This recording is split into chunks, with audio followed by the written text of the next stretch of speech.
बिहार के पिछले 2020 के विधानसभा चुनाव में पीके और केदारनाथ फिल्मों के अभिनेता सुशांत सिंह राजपूत की हत्या करके लव जिहाद के प्रचार प्रसार पर प्रहार करने के बहाने और हिंदू मुस्लिम के बीच नफरत भरने वाले अंग्रेजों के फॉर्मूला नंबर 1 फूट डालो शासन करो की नीति के तहत प्रायोजित कर आयोजित किया गया था। प्रायोजित का मतलब है पहले से योजना बनाकर। इस हत्या के अपराध में मोदी की रखैल और देश की दुश्मन टीवी सीरियल निर्माता एकता कपूर ने भी महत्वपूर्ण भूमिका निभाई थी। अब 2025 के विधानसभा चुनाव में आईपीएस पूरन कुमार की संदिग्ध मौत से पूरे हरियाणा सहित देश भर में अंग्रेजों के फॉर्मूला नंबर 2 जातिवाद के दलित ब्राह्मण, अंबेडकरवादी ब्राह्मणवादी, संविधान मनुस्मृति से भेदभाव की नफरत भरकर फूट डालो शासन करो की नीति चलाई जा रही है। कांग्रेस नेता राहुल गांधी भी आईपीएस पूरन कुमार के परिजनों से मिलने पहुंचे थे, लेकिन राहुल अपनी दादी ब्राह्मण या अपने दादा फिरोज खान के धर्म की ओर से गए थे, या फिर जिस संविधान की छोटी सी प्रति हाथ में लेकर अक्सर दिखाते फिरते हैं उसकी रक्षा करने की बात करके भारत की जनता को गुमराह करते हैं। उस गुमराह करने वाले अंग्रेजों का हमेशा गुलाम बनाकर रखने के लिए अंबेडकर के लिखे संविधान की ओर से गए थे।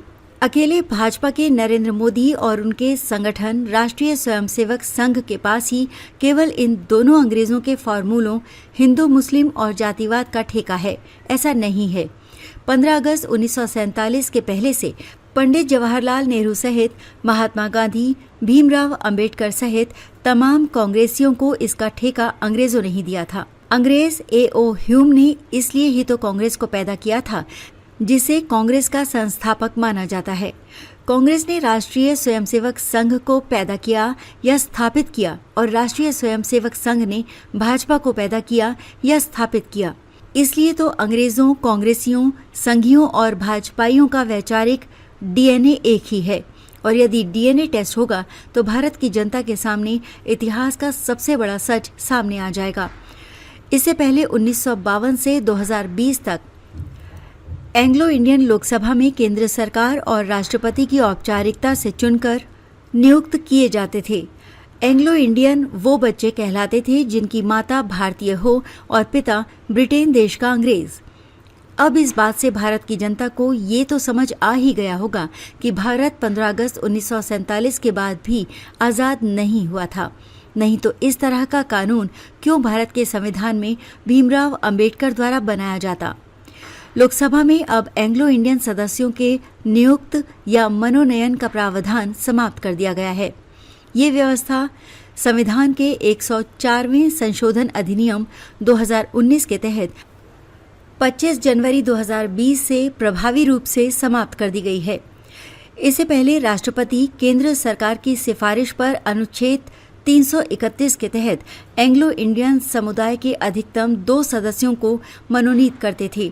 अब यदि भारत की जनता को भीमराव अंबेडकर के बनाए संविधान में गुलामी की बात समझ नहीं आ रही है, तो उसको ये बात समझनी चाहिए कि क्यों ब्रिटेन देश की अंग्रेज महिला और भारतीय पुरुष के बच्चों को एंग्लो इंडियन नहीं माना गया संविधान में।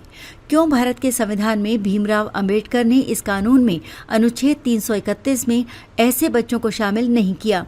क्यों भारत के ऐसे बच्चे ब्रिटेन की लोकसभा में ब्रिटेन की केंद्र सरकार की सिफारिश पर राष्ट्रपति द्वारा नियुक्त किए जाते रहे हैं, जिनके पिता भारतीय और माता अंग्रेज हैं। अंबेडकर की 32 डिग्री का सच भी इसी तरह ही है, क्योंकि अंबेडकर ने अंग्रेजों के शासन में ही ये सारी डिग्रियां ले ली थीं। मतलब ये भी बहुत बड़ा झूठ है कि अंबेडकर बहुत बड़ा विद्वान था। हाँ, ये बात सच है कि अंबेडकर और पंडित जवाहरलाल जैसे लोगों का इस्तेमाल करके अंग्रेजों ने संविधान जैसा गुलामी का कानून बनाया था, जो अंग्रेजों के फूट डालो शासन करो की नीति के लिए भारत की अधिकतम जनता को आरक्षण, अनारक्षण सहित अनुच्छेद 331 जैसे प्रावधानों से बेवकूफ बनाने और आपस में लड़ाने के लिए बनाया गया था, जिसके कारण राहुल गांधी जैसे नेता आज संविधान को बचाने, अंबेडकरवादी होने और SC, ST और OBC की बहुसंख्यक जनता के हितैषी बन रहे हैं। वास्तव में अगर भारत के हितैषी कांग्रेसी होते तो पंडित जवाहरलाल नेहरू की सरकार से ही भारत की जनता में फूट डालो शासन करो की नीति वाला आरक्षण और एंग्लो इंडियन के नाम पर अंग्रेजों के बच्चों को बिना चुनाव के सीधे आरक्षण देने का कानून न बनाते। अगर वास्तव में कोई 32 डिग्री वाला विद्वान होता तो भारत के हर नागरिक को बराबर का रोजगार या आरक्षण देने का कानून बनाता, जिससे कभी भी किसी भी तरह का भेदभाव और गैर बराबरी का भाव देश के सबसे बड़े कानून भारत के संविधान में नहीं दिखता। अब 2025 में भी दलित, ब्राह्मण, आरक्षित, अनारक्षित, नीची जाति, ऊंची जाति, अम्बेडकरवादी, मनुवादी की लड़ाई को पहले से योजना बनाकर अंग्रेज और उनके अघोषित रूप से पैदा एंग्लो इंडियन के बच्चे नफरत भरने के लिए इस्तेमाल करते हैं, क्योंकि 1952 से घोषित रूप से एंग्लो इंडियन और अघोषित रूप से एंग्लो इंडियन की संख्या आज भारत में करोड़ों में है, जिनको जनता बिना डीएनए के पहचान भी नहीं सकती। अब इसलिए 2019 में 104वां संशोधन कर 2020 से संविधान के अनुच्छेद 331 को खत्म कर दिया गया है, क्योंकि अब अघोषित एंग्लो इंडियनों का डीएनए टेस्ट न होने के कारण अधिकतम लोकसभा और राज्यसभा में जनता के द्वारा धोखे से चुनकर जा रहे हैं। ऐसा इतिहास के जानकार सूत्र बता रहे हैं। खबर को शेयर फॉरवर्ड कर पूरे विश्व में पहुंचाकर विश्वगुरु भारत में सहयोगी बनकर बिना वर्दी के सैनिकों की तरह आप भी अपना कर्तव्य निभाइए। देश और दुनिया की ताज़ा और विशेष खबरों के लिए देखते रहिए भारत से अंग्रेजों के 1860 के भारतीय दंड संहिता के कानून खत्म करने वाला सैनिक गर्जना न्यूज़ चैनल। नमस्कार।